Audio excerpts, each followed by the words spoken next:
Good morning बच्चों। आज हम लोग एक्सरसाइज नंबर 1.3 के कुछ शेष क्वेश्चन को देखते हैं। Question number 11। Now question number 11 का फर्स्ट पार्ट, यदि फलन f is such that r tends to r, जहां fx is equal to x cube plus 1 द्वारा परिभाषित है, तो सिद्ध कीजिए f एकैकी एवं आच्छादक है। तो मान लीजिए late x1 x2 is element of r implies that fx1 बराबर fx2। This implies that x1 cube plus 1 x2 cube plus 1 और x1 cube बराबर x2 क्यूब, और यदि ऐसा है तो x1 बराबर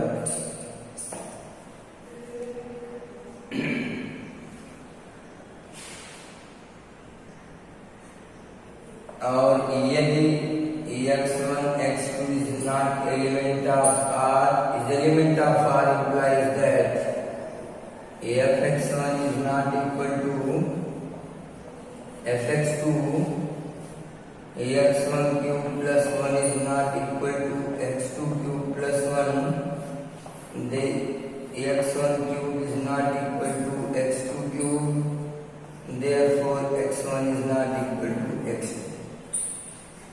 एवं एफ ए बराबर बी, अतः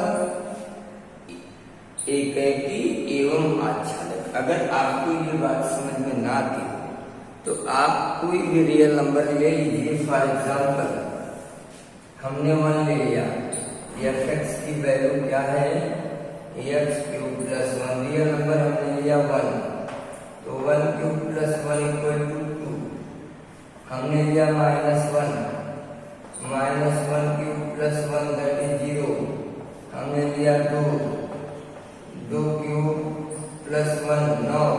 तो इस तरह देखिए प्रत्येक जितने रियल नंबर्स हैं, यानी डोमेन में, सह डोमेन में कोई भी ऐसा एलिमेंट, ऐसा अवयव नहीं होगा जो हमारे प्रांत के किसी अवयव का प्रतिबिंब ना हो।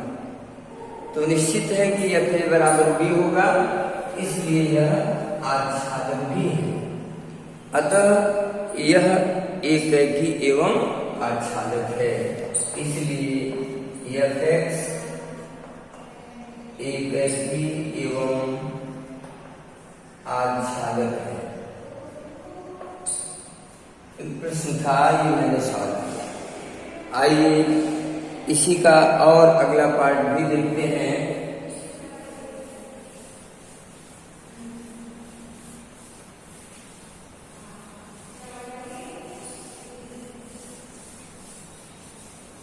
अगला पार्ट भी देखते हैं। यदि x इज इक्वल टू -1 एक समुच्चय है और एक फलन इस प्रकार परिभाषित है कि x से x पर, और फलन क्या है, फलन है fx बराबर x क्यूब। सिद्ध करना है यह भी एकैकी एवं आच्छादक है। तो आप देखिए, अगर हम लेते हैं प्रांत से -1, तो -1 का क्यूब बराबर -1, सह प्रांत में -1 मिल गया। हम लेते हैं 1, तो 1 का क्यूब बराबर हो जाएगा 1। यानी जब हमारा प्रतिचित्रण बना, यहाँ पे बनाते हैं प्रतिचित्रण बना x, तो -1 प्लस 1, तो इसका प्रतिबिंब भी -1 और इसका प्रतिबिंब 1। तो आप देख सकते हैं कि यह ए बराबर बी है कि नहीं है, अतः यह एकाकी भी हो गया और आच्छादक भी हो गया, इसलिए एफ एक्स एकाकी एवं आच्छादक है। ये हमारा जो है प्रश्न नंबर 11 का बी पार्ट। आइए प्रश्न नंबर 12 को देखते हैं, थोड़ा और आगे चलते हैं, आप लोग कर भी सकते हैं आसानी से। 12 में एक सेट दिया है, ए सेट है minus x such that x is element of r and minus pi by 2 less or equal to x is less than pi by 2 ऐसे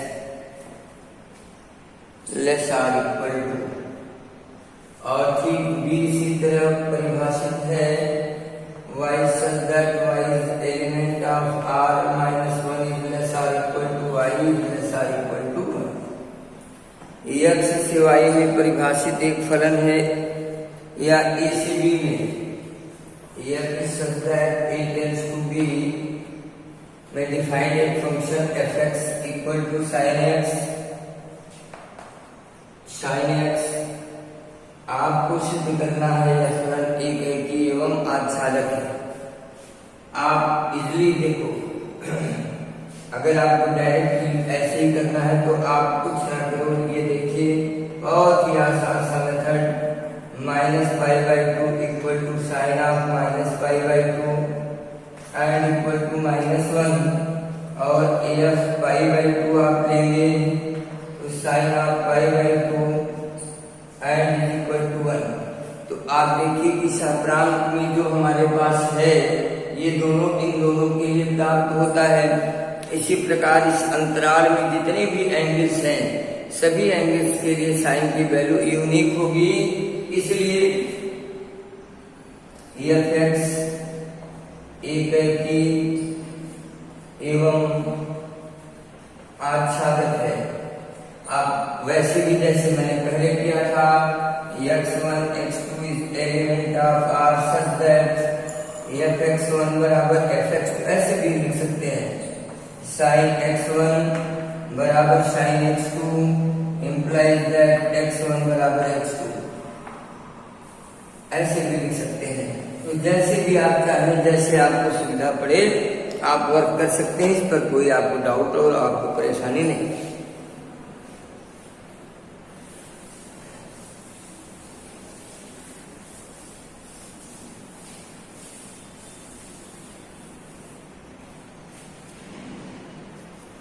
प्रश्न नंबर 13 है, एफ एक्स लास्ट क्वेश्चन है, f is such that r tends to r and दो function है g tends to is also r tends to r। दोनों real number पर बने हुए फंक्शन इस प्रकार है कि एफ एक्स बराबर 2x and g x equal to x square plus 2। प्रश्न है, दो प्रश्न, पहला सिद्ध कीजिए एफ एक्स एकाकी है। आप देख लीजिए f1 equal to 2 into 1 that is 2, f2 equal to 2 into 2 that is 4, f3 equal to 2 into 3 that is 6। आप देखिए डोमेन के प्रत्येक एलिमेंट के लिए सह डोमेन में सह प्रांत में एक यूनिक प्रतिबिंब प्राप्त होता है, अतः यह एकाकी है, इसलिए एफ एक्स एकाकी है। और पहले की तरह लिखना चाहें तो आप ऐसे लिख सकते हैं, let x1 x2 is element of r such that fx1 बराबर fx2 दैट इज 2x1 बराबर 2x2, 2 कटेगा, x1 बराबर x2। फिर इसी तरह अगला स्टेप आप जो करते हैं करके यहाँ से इस तरह भी सिद्ध कर सकते हैं। तो दोनों करने की आवश्यकता नहीं है, कोई एक चाहे आप ऐसे करें चाहे आप ऐसे करें।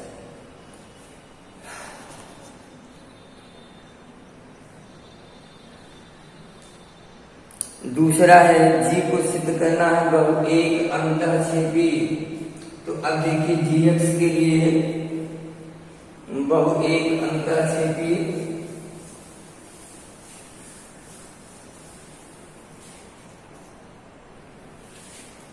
क्योंकि जीएक्स की वैल्यू, तो अब हम अगर जी1 लेते हैं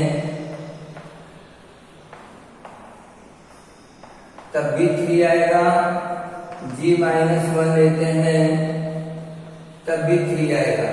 यानी x के दो भिन्न भिन्न मानों के लिए सह प्रांत में एक ही प्रतिबिंब प्राप्त होता है। अतः gx बहु एक प्रतिचित्रण है,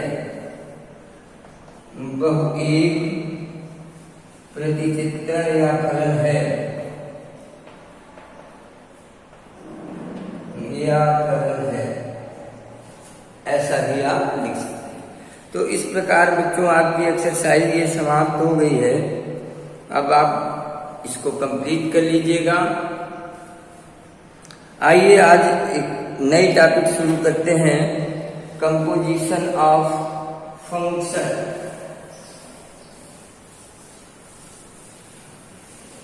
कंपोजिशन ऑफ फंक्शन की डेफिनेशन देखिए,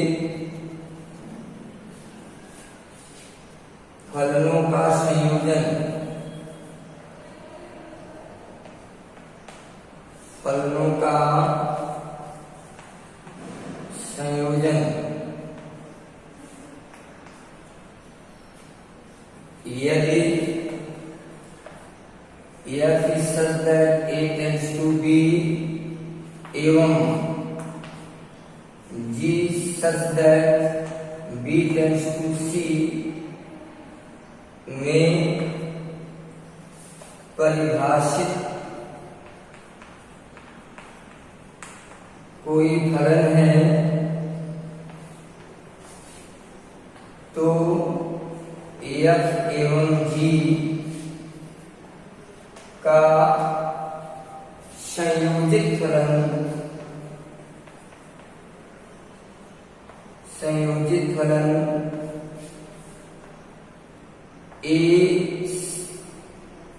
f संयोजित फलन g को f(x)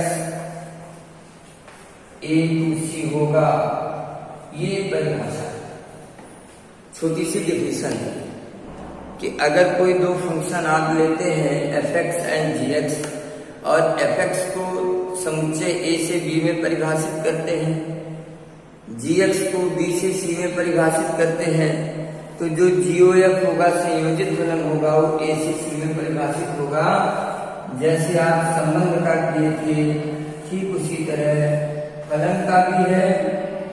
ये है f a से b, ये है c g, और ये जो फलन होगा GOF वो कहां से होगा, a to c।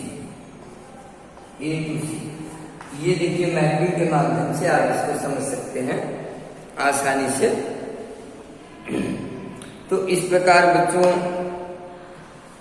लगभग ये फंक्शन का चैप्टर अब समाप्त होता है। एक और है इनवर्टिबल फंक्शन। इनवर्टिबल फंक्शन की डिफिनेशन भी मैं बोल देता हूँ, आप सुन लीजिए और कर लीजिएगा कि यदि कोई फलन f is such that a tends to b परिभाषित है तो इसका व्युत्क्रमणीय फलन f inverse such that b to a परिभाषित होगा। यानी f is such that a to b में जो प्रांत है इनवर्स फंक्शन में वो सह प्रांत होगा। f(x) में जो सह प्रांत है वह व्युत्क्रमणीय में प्रांत बनेगा। यानी एक रिवर्स शर्त एक है, केवल उन्हीं फलनों का व्युत्क्रमणीय फलन ज्ञात किया जा सकता है जो एकैकी हों, 1-1 मैपिंग और आच्छादक मैपिंग हों। केवल उन्हीं का हम 1-1 खासकर एकैकी प्रतिचित्रण का ही हम व्युत्क्रम प्रतिचित्रण प्राप्त कर सकते हैं, बाकी किसी का व्युत्क्रम प्रतिचित्रण प्राप्त नहीं किया जा सकता। इस प्रकार फलन का ये चैप्टर अब समाप्त होता है। एक एक्सरसाइज आपकी आगे और है, जिसको कल से मैं स्टार्ट करूंगा और ये खत्म करूंगा। द्विधारी संक्रिया भी नहीं पढ़ाएंगे, आगे चलेंगे, बाद में समय मिलेगा देखा जाएगा। तो आज के लिए बस इतना ही, फिर से कल की क्लास में। धन्यवाद।